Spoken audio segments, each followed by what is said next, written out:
Okay. All right. Hello, everyone, and welcome to the JIPS JIP webinar podcast series.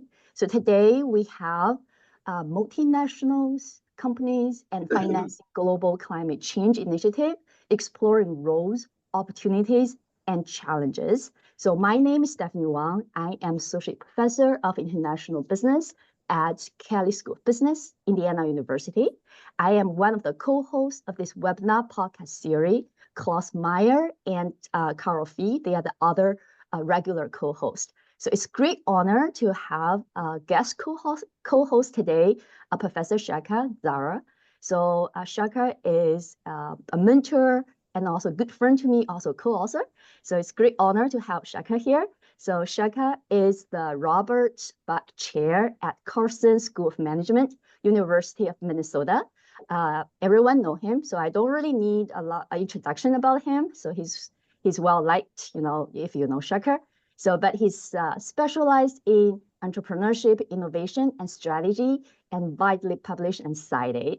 And his research mostly focused on exploring the intersection of technology, global market, and organizational change. He had served on editorial board for many prestigious journals. He's also a fellow of AOM, AIB, and several other organizations. His research has won many awards, fellowships, and grants, and he has received 7 honorable PhDs from universities in many countries. So first of all, I'll be absolutely delighted to welcome all of you to today's session from various corners of the world. So today is the last episode of our 2024. So we will see you back in 2025. So I see a lot of old friends joining. I also see a few new friends. So if you're joining for the first time, welcome and welcome back for all those old friends. Again, our goal is to create this vibrant platform for exchanging fresh ideas. So in each episode, we hand-selected 3 recently published papers from JIPS or JIP under a common theme. And today is financing global climate change, a really cutting-edge topic. And today we also going to have a very interactive discussion. So we typically not only feature prominent scholar like what we do today, we also been publishing papers that coming out freshly. So, and more importantly, the audience, you are very important part of the webinar. So please put your questions under Q&A, and we will make this session as interactive as possible. And if you like certain questions, you can also hit the like button so that will make the question appear top to us. So we'll draw more attention.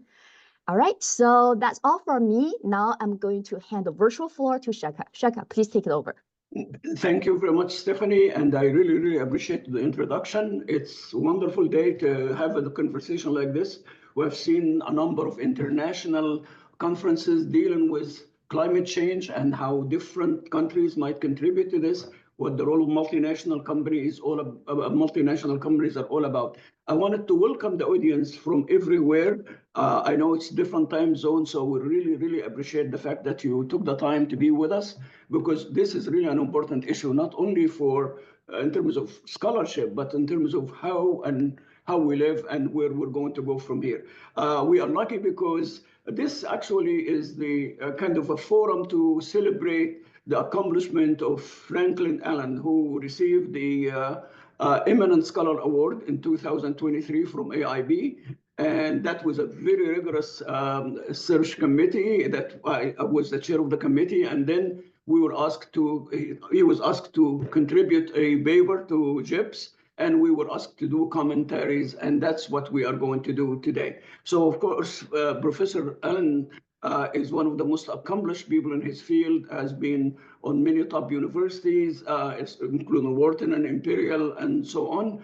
And of course, has been the recipient of many, many awards. I'm not going to get into a lot of details because I would like us to get very closely to, the discussion and, and enjoy what we all have to, Professor Allen has to say. So we're going to do it this way. Professor Allen will speak for 10 minutes. Each one of us will take the speakers, Lemma, from University of Maryland, Shri from Minnesota. Shri has the distinction of being my boss forever. She was my department chair. She was my associate dean. She was my dean. I mean, nobody in the world has controlled my life as much as she has, but she's always a good friend and always a great scholar in her own right. So hopefully today she will, we'll see some of that. So Professor Alan Franklin, what about you going ahead and sharing with us, the key points from your paper? And again, congratulations as many, again, on this big award and the honor that the Academy decided to bestow on you. Thank you. Thank you, Shaka. That's a very warm introduction. Hopefully I can show you this.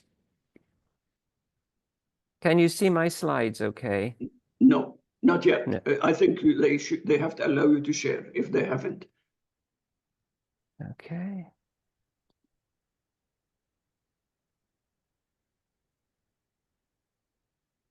Okay, that should.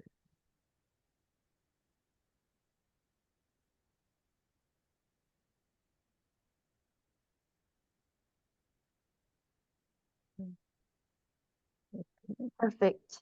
Frankly, you just need to hit the share button. Yeah. The present slideshow. Yeah, right here. Yes, right there. Okay. Perfect. Can you see those? Yes. Wonderful. Okay. Well, thank you again, Shaka, for that very nice introduction. So if we go back historically, it's the European countries and the US that produce most of the greenhouse gases that are blamed for climate change in today's debate.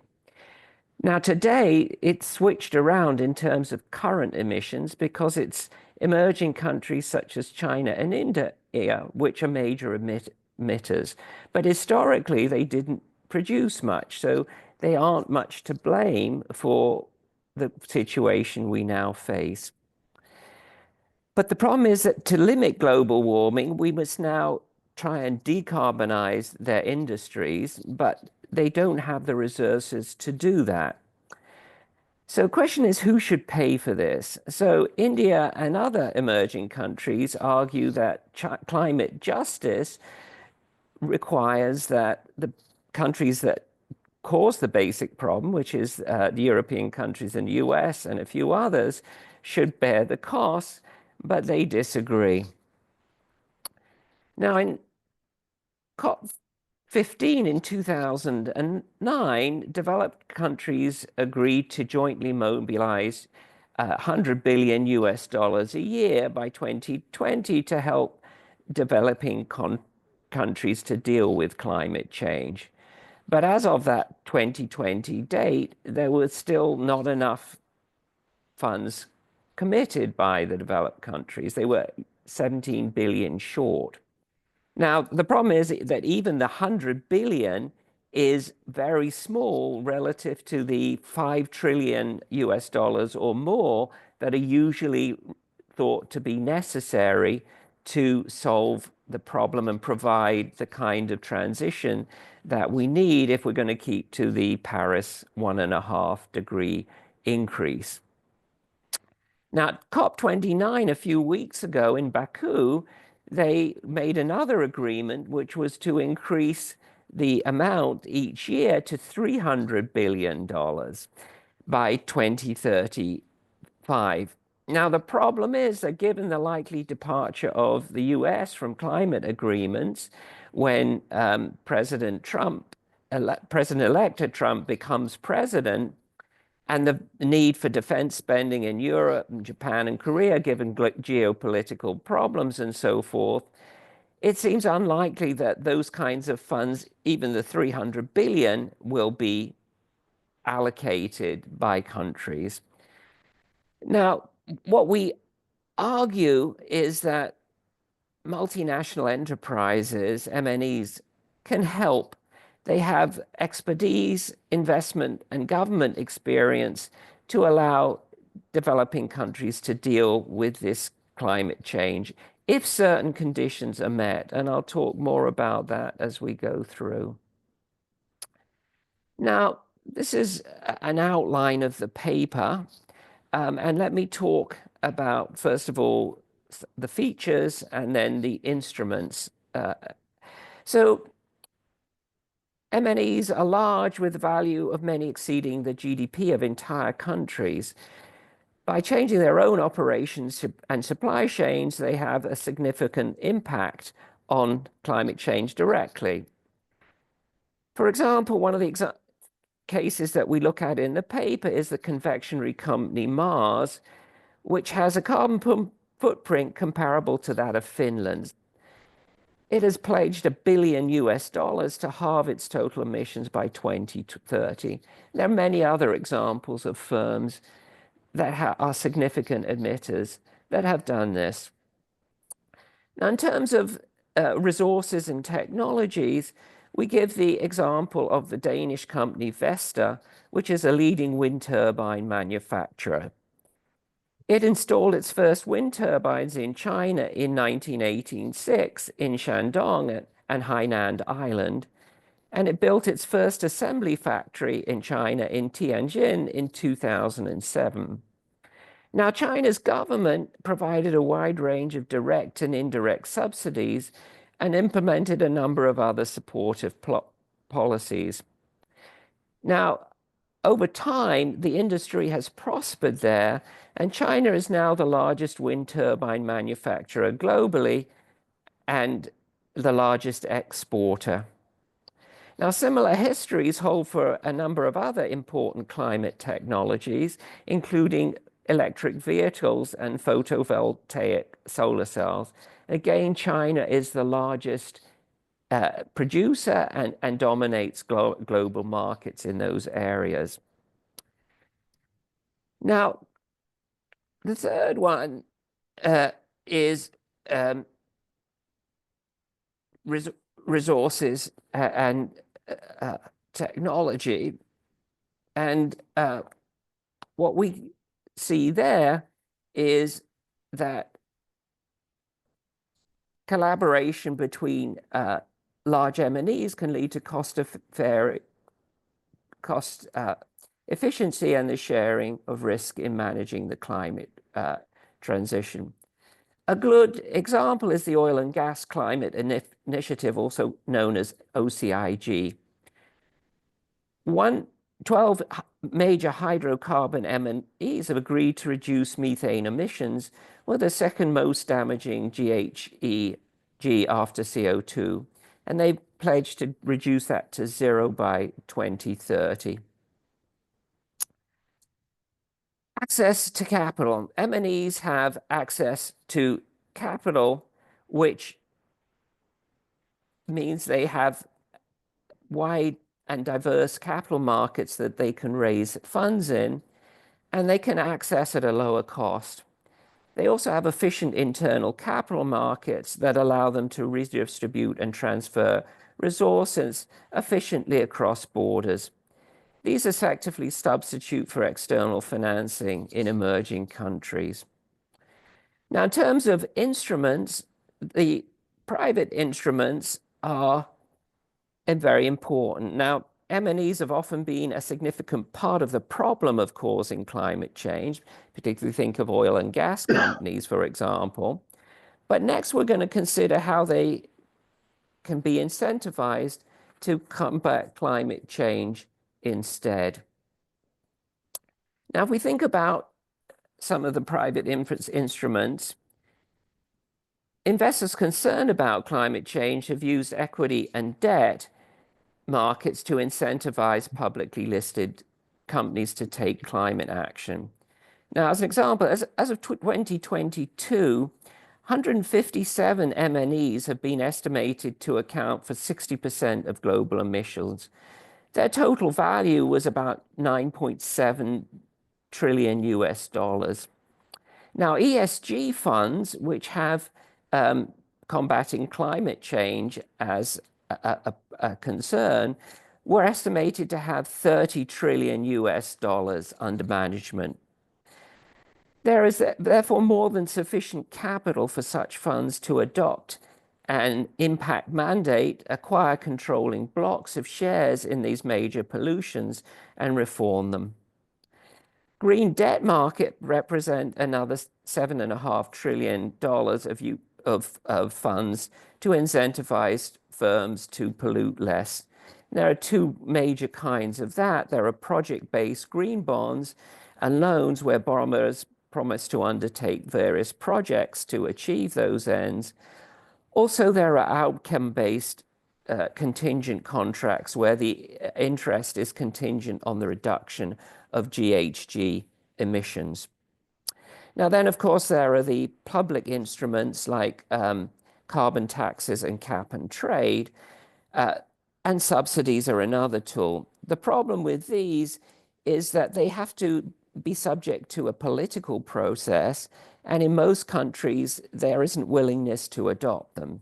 The countries where they have been adopted are, particularly for carbon taxes and cap and trade, European countries and various other places. But even in Europe now, there's some pushback against these kinds of instruments. So just to conclude, we've argued that there are significant political and other problems in transferring the amounts of resources from developed countries' governments to emerging economies to help battle climate change. Now, what we've suggested instead is more of a private sector solution where MNEs have a key role to play in transfers of technologies, resources, and governments. Now, the key condition, though, is that there's sufficient desire by the shareholders, and if that's the case, MNEs can provide what's needed. Now, one final point, which is I think, a big positive in many ways, is that they've already provided a significant part of the resources necessary for success in combating climate change. And the particular one here, I think, is that they've transferred technologies from Europe regarding wind turbines, photovoltaic solar cells, and EVs from Europe to the United States and the United States to China. And this has been done by MNEs. And what that has allowed is because of the Chinese ability to have technology improvements and the incentives that are provided by the competition in China, already the prices of renewable energy that are produced are low enough that with some hope that if this continues, it'll become profitable for MNEs and other companies to actually implement these technologies, and we won't need government or private subsidies. So the whole market system will begin to work. Now, that's still some way off, even though in some places these are the cheapest technologies, because there are problems of intermittency of wind and sun and so forth. But we're getting there, and I think MNEs have played an important role in this. So let me stop there. I think my time is up, and turn it back to Shaka. Thank you very much, Franklin. That was wonderful. I appreciate it. And I'm sure people will enjoy reading your article. If you stop sharing, I would be grateful. Now we turn to Lemma. Lemma Senbet is a well-accomplished professor from University of Maryland, well-published, served in a lot of organizations, and has been amazingly active in building international organizations and so on. So he's also one of those people who have a critical mind. So Lemma, the floor is yours. It's a privilege for me to be at this webinar. Thank you, Franklin. Nice seeing you. So my remarks will be pretty complementary to what Franklin said. I'm going to provide kind of a low-income perspective to the really amazing work on paper that is coming out of the Journal of International Business Studies by Franklin and his co-authors. I'll be looking at how low-income countries, which I didn't see in the presentation, especially Africa, are actually becoming part of climate solution, and then how M&Es can actually contribute to that, both in the real sector and also in the financial sector. In the real sector, in terms of climate adaptation and mitigation, and then finance, as Franklin said, there's a huge financing gap. Let me begin with the context. As engines of foreign direct investment and cross-border capital flows, M&Es are central to IB research, but they also impose positive and negative externalities. There are some episodes which are pretty dramatic. For instance, the British Petroleum oil spill in 2010 and the nuclear power plant disaster in Japan are highlights of negative externalities. And then on the positive, if you look at the COVID-19, quite an awakening. We saw very rapid and large-scale production of vaccines by pharmaceutical M&Es, including Pfizer and Moderna, and saving lives on a massive scale around the globe. So let me then delve into the plight of developing low-income countries. So DLICs, these low-income countries, contribute least to global emissions, but bear most of the impact. I'm going to simply read a very interesting quotation from the IMF managing director. She says, the sources of emissions historically and now are primarily in advanced economies and large emerging market economies, but where is most of the impact? Tragically, in countries that have done nothing to create the problem. We must build a bridge to help address this imbalance. Now, addressing this imbalance on the financing side requires staggering resources for mitigation, adaptation, and the latest number that I saw was the 4 trillion developing gap towards SDGs. And then part of that is the 3 trillion climate finance gap. The question now is, as Franklin asked, who pays for that? So climate change is really a life and death proposition for low-income countries. In fact, if you look at the adverse social impact of climate change, it has enormous social and economic consequences, including food insecurity resulting from droughts. And it can actually push millions into poverty. By the same token, the economic losses can be staggering. They result from damage to infrastructure, property, and even financial systems. Focusing on Africa, just mention one data point from the African Development Bank, which is the flagship development finance institution for the region. It estimates that climate change could wipe out 3 to 5% of GDP per annum of African countries. So, but I wanted to say that Africans and low-income countries are actually trying to become part of the solution. This is an opportune time for M&Es to collaborate with the region to help this accelerate the positive momentum that we are seeing for green economies.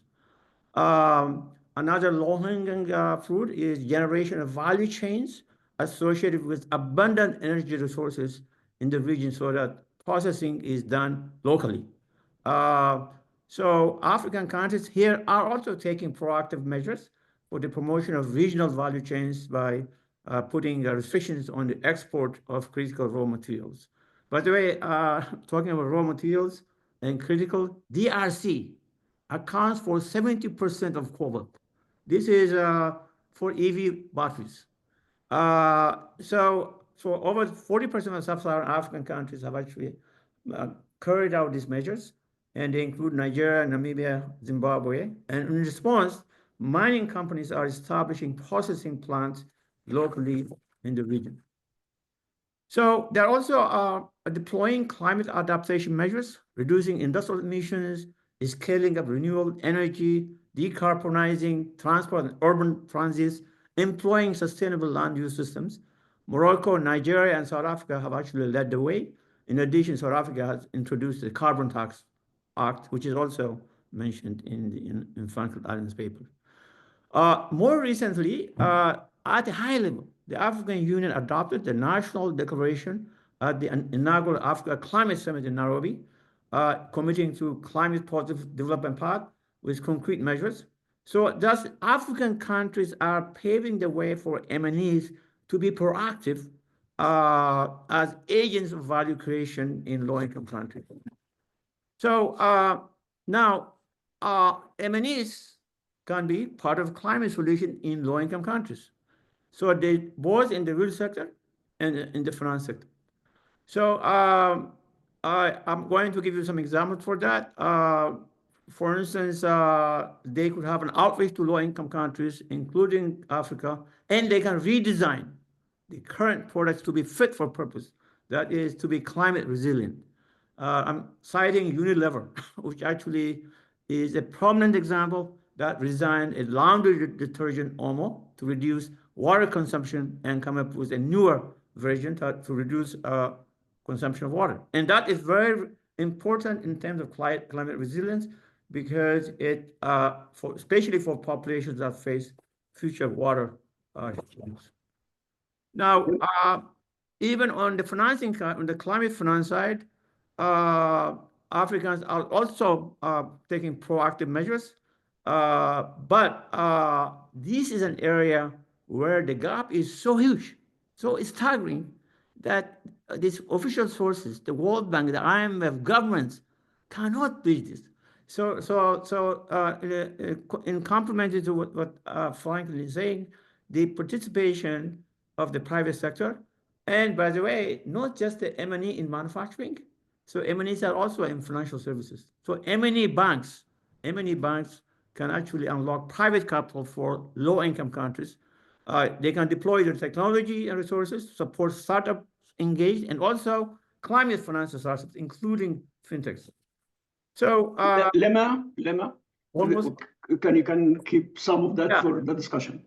Okay, so I'm going to conclude very briefly. So far, we have seen just the bright and the sunshine side of the image. I think we should also take account of the dark side. So in my remarks, I wanted to point out 2 episodes, especially from the financing side. So in the context of Africa, there is sovereign debt vulnerability. And these countries, when they're growing fast, they borrowed in international markets at arm's length, which is a good news. But then, as when COVID hit, they're actually in, and many of them are in distress. And notice that a lot of this came from M&E banks. And now, in terms of resolving this distress through the G20, along with China, a number of them have become actually holdouts.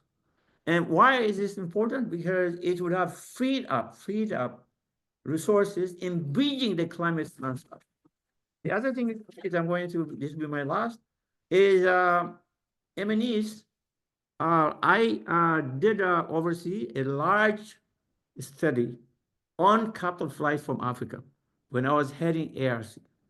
So one of the revelations is that a big chunk of capital flight was attributable to M&Es in terms of transfer pricing, profit sharing, and release invoicing. Basically, trillions have gone out of Africa over the years. And in the period that we studied, what even showed was that the money that went out, which is in trillions, is much lower than the money that's owed by Africans. Basically, when you take that into account, they're actually net creditors to the rest of the world.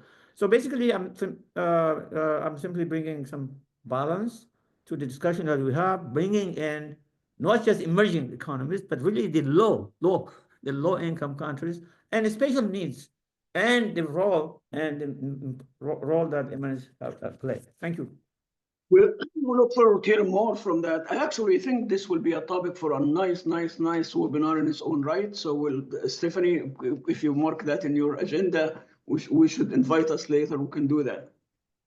I'm volunteering Lemma for this as well. And now, Sri, I somehow I skipped you. That's okay. I'm losing my voice. I'm losing my voice. So I'm looking forward to hearing your comments, and I know that they will be fantastic. Well, thank you, Shaker, and it's a privilege to speak at this webinar.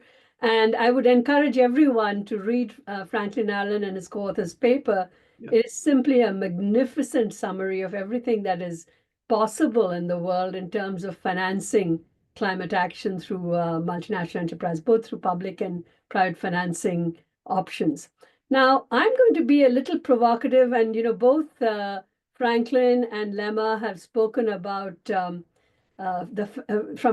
primarily from a financing perspective. I want to bring in a bit of strategy and organization theory into this discussion to see what the question is for me is really it's great to say that M&Es could be the solution. Yes, from an international business perspective, M&Es can internalize a whole lot of transactions. They can transfer technology across borders easily. They have great access to resources, so they can do this. But the fundamental question is, why should they take this kind of climate action? And perhaps even more provocatively, it's like, what approaches will ensure that these efforts are both meaningful and sustainable in the long run?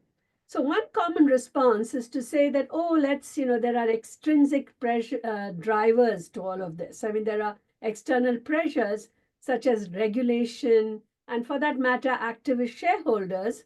But I want to challenge that perspective and suggest that these externally driven perspectives, whether they're financing or regulation or activism, while they're well-intentioned, they're neither sufficient nor ideal for driving lasting change.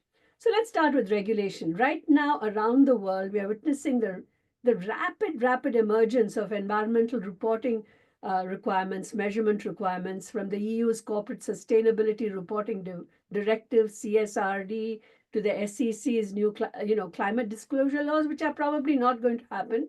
But still, let's put it on. It's not yet gone. We have till January 20th to figure out what's happening there. But the aim is clear. It's to increase transparency and accountability. Yet for M&Es who are operating across diverse jurisdictions, this patchwork of regulation introduces significant complexity and cost. And I'm seeing this firsthand from some of the companies that I work with and I talk to. Imagine a multinational company having to navigate conflicting standards between the EU, the UK, the US, the China, and for that matter, within the United States, there are the California regulations, and especially if the SEC doesn't come up with something standard across the US, you're going to find a patchwork of regulations showing up within the US as well, as each states that are so inclined might be want to follow California's example. So it's an absolute mess. There's no other way to put it. And the costs are enormous. Already there's a huge consulting enterprise devoted to getting M&Es to just figure out how to measure these things and report on them. And now, will all of that really work in actually having some impact on the climate? I frankly think that the funding that goes into the measurement and reporting, and especially where they have to be really strict in terms of legal requirements, could much better be used to actually drive some climate actions. But anyway, that's my opinion. So it risks becoming an exercise in compliance rather than a catalyst for genuine change. And then there's the role of activist shareholders. Again, there have been a couple of success stories like Engine Number One and ExxonMobil and Nestle as well. There's been one or two good examples. But for them, again, there have been very few instances of activism against climate change to start with. Barco and his co-authors have a great paper in 2017 in the Journal of Business Ethics, where they look at this. And while overall they find that activism does promote some ESG practices, out of some 847 instances of activism that they tracked, only 21 were related to climate change, and none of them had an impact on ESG practices. So it's really hard to say that activist shareholders, these extrinsic pressures, either from the market or from government regulation or transnational regulation is going to have much impact. So if regulation and activism aren't the answer, then what can be the answer? And I think the most promising path forward lies in aligning climate action with the intrinsic motivations of MNEs, their self-interest. Because MNEs, at the end, especially the publicly listed ones, are driven by quarterly earnings. They're driven by having to report every quarter on their, how they're doing. And it's very hard to say that they're going to do something out of altruistic motives. So it has to, transform from a compliance requirement into a strategic asset, one that can open up new markets, secure their supply chain, and reduce costs. And there are great examples of all of this, even in Alan's paper, right? Nestle's investments in sustainable cocoa farming, because that ensures that they have their supply chain well into the future, despite what might happen with climate change. And there are great other examples as well. People like, Eileen Fisher, whose products I love, has now started that you can bring anything you've bought from Eileen Fisher in the past and drop it off at one of their outlets, and they will actually pay you, like I think they pay $5 if you bring something back, and then they reconditioned it, clean it, and put it back for sale. So they've created a new business out of this recycling economy. Similarly, Best Buy has also done this. I mean, we've always seen this with cars. Pre-owned cars were always kind of a line of business for many automobile dealerships and not so much for the companies, more for the dealerships.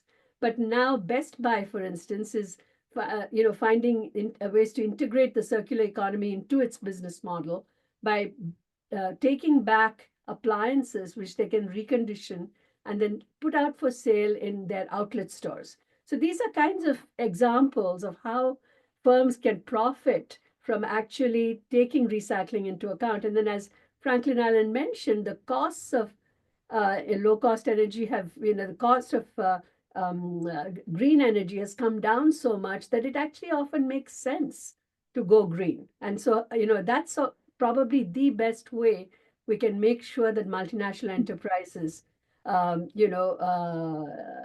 do the right thing, but also do it in a way that works in their own self-interest. And there's also more to this than strategy alone. And, I've given you a bit of a strategy angle, but from an org theory kind of perspective, you can think about the internal legitimacy of these firms, especially with their own employees.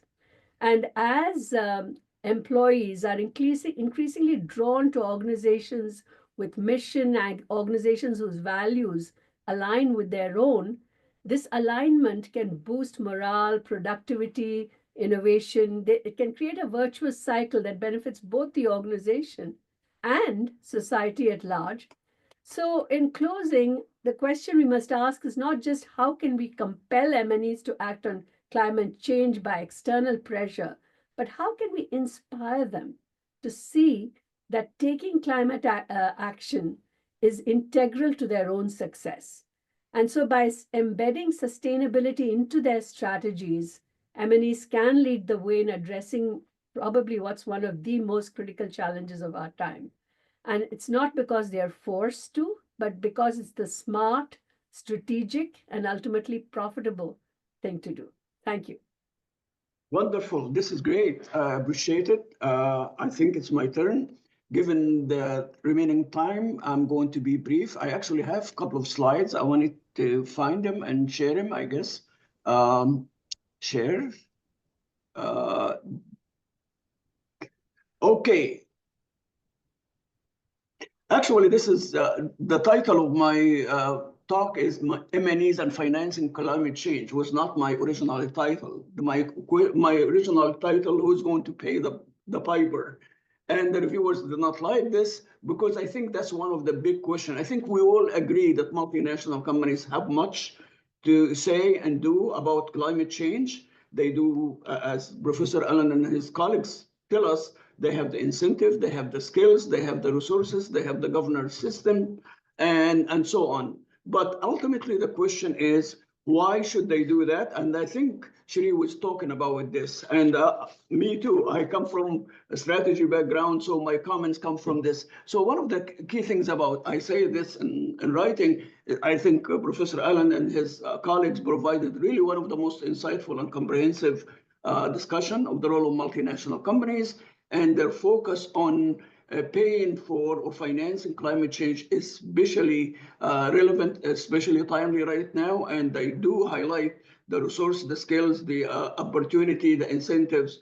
But I do, I'm not known for being pessimistic, but I think they're a little bit more optimistic for the reasons that she had just outlined. Multinational companies have internal controls, internal governance issues that actually might stand in the way, questions about their incentives. The assumption that they do have the capabilities has been mentioned a lot in the literature, but these capabilities do not always mean that they're able to tackle climate change. We know that some of the issues that relate to climate change require capabilities of a different type. They require investment, they require reorientation of their strategic posture. All of these things are really take a lot of time. Market development, which is highlighted in the original paper by Professor Allen and his colleagues, is a really good incentive. But who will control the market, especially now with all of the geopolitical things that's happening? We really don't know how these markets. This slide here is not actually in the paper, but as I was thinking about the session, we were seeing different scenarios of how the world might develop, correct? It might be more and more fracturing of the world, correct? Maybe different polar opposites were going to happen. So the question of who is going to benefit and which part of the world and incentives will have to be reconsidered in terms of that. And also, if this is a global change, and this is one of the key things is that about the Ellen paper, is that there is a global collective action that could help alleviate some of these issues. I wonder if this is going to happen, under some of the scenarios that we are seeing with the separation of some of the different forces in terms of the global marketplace because of the rivalries that are taking place. So what I did in my paper, and I'm not going to get in a lot of detail given the time, I basically yes, multinational companies are rich. Yes, they have contributed to a lot of these issues. Yes, they might have the incentive and opportunity to do this, but can they? Will they? That's my question. I raise questions about their incentives, actually, and Shri touched a little bit on that. Their ability to do that, the science that they need to develop, who benefits, and all of these things. So I raise this in the form of questions, but ultimately, the original argument is really amazing, and we all agree that this is a place where multinational companies from developed economies as well as not developed economies can contribute to. But the question, will they, especially in view of the global changes that are taking place, not many of which are not always positive. So for me, I think the jury is still out. I think Professor Allen, I love his argument. I hope the world looks like the way he describes in the paper, but I think probably because I've become more pessimistic because of the changes that I have seen in the global marketplace. The original argument stands, but I really feel that we have to be a little bit more careful in terms of thinking about what we can do and what these companies are able to do. With that, I thank everyone, and I will stop here and we'll open the floor for discussion from the audience. I'll stop sharing. Okay. There is one question from one of the audience, I think. It says, thanks for the presentation by Professor Allen. I have a question regarding the role of the markets. Private sector needs market to get proper signals. However, there are externalities that cause price distortion. We need governments to solve this issue, but as Professor Allen mentioned, governments are not taking proper measures to improve market signals. So how can multinational companies deal with this problem? Professor Allen, if you wanted to take a chance, we all can contribute to that discussion, but I think it was based primarily initially on Professor Franklin's presentation. Okay? Thank you, Shaka.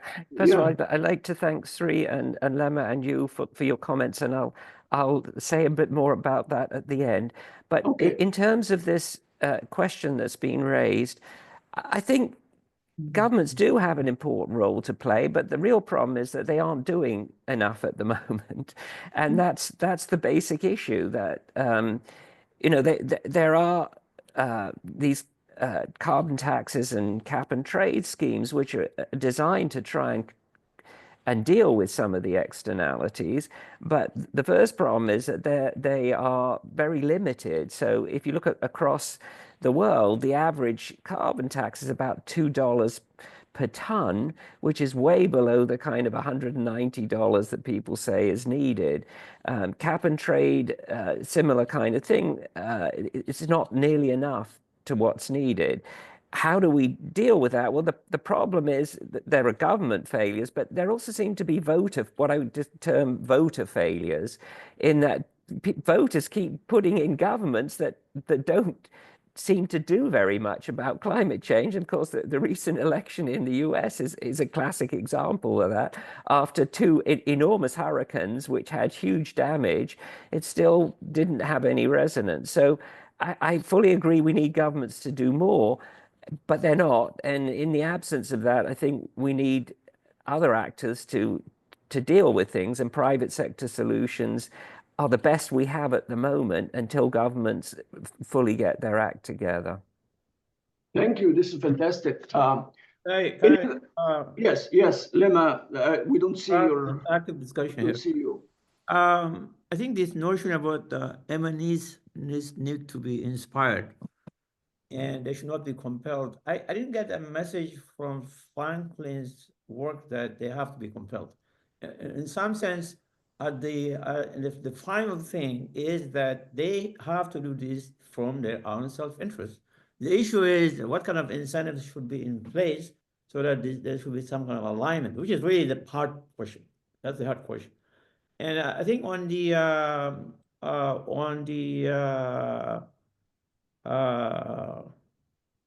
there was a second,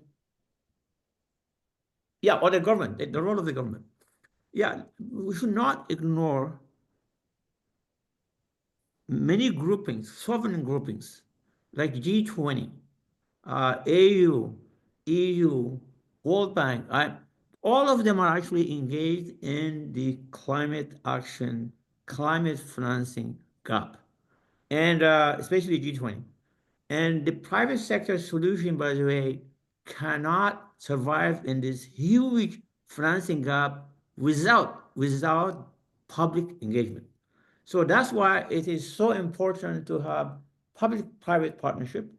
For instance, in the case of finance, how do you prepare projects which are bankable? Okay, or how do you make sure that these guys are so risk averse? The risk space is so challenging. How could you incentivize them to actually do that? So the risk instruments, risk sharing, these require public-private partnership. So it's not just a private, it's not just the government, it's really both, and institutions. This is a collective, global, it's a global solution, a global problem requiring global solutions involving global entities, and they're all over. Okay. Yeah. Okay. Thank you. Yeah. Well said. We have about 11 minutes remaining, so I would like to engage the audience as much as we can. So one of the comments that we received on the platform is, thank you all, insightful conversation. I agree with me, that's Shaker. The optimism is wonderful, but how can we make multinational companies pay? That's one of the comments. Another comment is, thank you for the comment, by the way. I think that's a very big issue. We'll come back to that in a second. Even though there have been some positive developments in the EU to incentivize MNEs to effectively address climate change, I think it is unrealistic to think, given the alarming rise of populism, that governments will do anything. So it comes down to how to get MNEs to realize it, and that it is in the long term their best interest to do the right thing. That's, I think somebody was saying that. Again, boom, I think it touches on a lot of the comments that we have said. Very well said, both of you. So here is a question for the panel, and this will incentivize the audience to share additional comments. So MNEs can be forces for good, but they also have been criticized for being forces of evil. So in what ways do you think are forces of evil, and in what ways are forces of evil on the development of financing front, and how do we overcome them? I think that goes back with the comment we got from the audience. Shri, when she was dean, she used to have this slogan every place: business for the good, correct? For the good, I think. I don't remember exactly, but here we're talking about the dark side of that, correct? So that's the yes. last part of my presentation. Yes, yes. Yeah. Yes, I understand. But anything else? Add to this? So I think MNEs have been criticized for many, many things, including their contribution. And I think,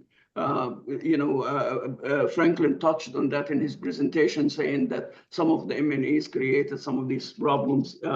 So I wanted to ask, what do you think the impact of regulation will be in influencing MNEs to engage climate mitigating action around the world? Let's start with Shri on that, because I know she has had to deal with some of the regulations. Right, I know, just the sheer cost of regulation. I don't think regulation is the answer, but okay. I think, frankly, I think it's if there was pressure from investors, that might actually happen, because at the end of the day, and Franklin Allen refers to this as well, it's, if they're shareholders, and I don't know if it's activism per se that is going to work. There's very little of that seems to be successful, but it's more even if analysts started asking these questions about what are you doing to minimize use of resources, and ultimately that could end up actually helping the bottom line of the firms. If those kinds of questions became part of what analysts ask, when in regular quarterly calls, that might start influencing companies to actually take action. Franklin, would you like to add, or Lemma? Yeah, Franklin, let's start with you, if you wanted to have any. Yeah, so I gave these figures. I mean, I think it's not just activism, which is important, but the actual value of many of these very bad polluting companies is not that high. So I gave this figure of 9.75 trillion, so let's call it 10. That's 157 companies that cause 60% of global emissions. And to buy control of that, you need about 5 trillion. So that'll buy you control. Now, there are 30 trillion of ESG funds out there which have a mandate to do this to improve things. So if you could buy the majority shareholding, it's not a question of activism. You would have control. You could put directors in, and they would want to do these things. Now, engine number one, they only had $1 million worth of ExxonMobil shares, but some of the institutional investors backed them, and that's how they were successful. But if these funds actually made it part of their mandate to actually go in and acquire control, you could do a lot, because there are a lot of ESG funds out there. Now, in the US, there's a lot of pushback by various groups against that. But in Europe, that's much less. And there are many other places where there are large pools of capital which have climate objectives. Okay. Let me move to another topic. Yeah, I think you want to say something? Okay. Yes, a footnote. When we start talking about activists and shareholders, they're all still in the private domain. You might end up maybe create some kind of alignment on certain issues from shareholder wealth maximization standpoint, but they could still collide and game against the rest of the society. So we still need another set of incentive schemes to align that. And the other thing is that when I looked at these low-income countries, take for instance Africa. Suppose you actually list Africa in the stock market. Think of it. It's a huge underexploited potential, right? And if there is measures coming from the other standpoint to enable MNEs in participation in this effort. That's what makes a difference. So you have to make it possible for them in a self-interested way so that they can engage. And it is again PPP, and also making sure that the other countries are becoming proactive and become part of a solution to also create enabling environment for this to participate in climate action. I think one of the common threads across the different conversations we have had here is the issue of incentives. The incentive, the promise versus the potential of MNEs in terms of introducing climate solutions.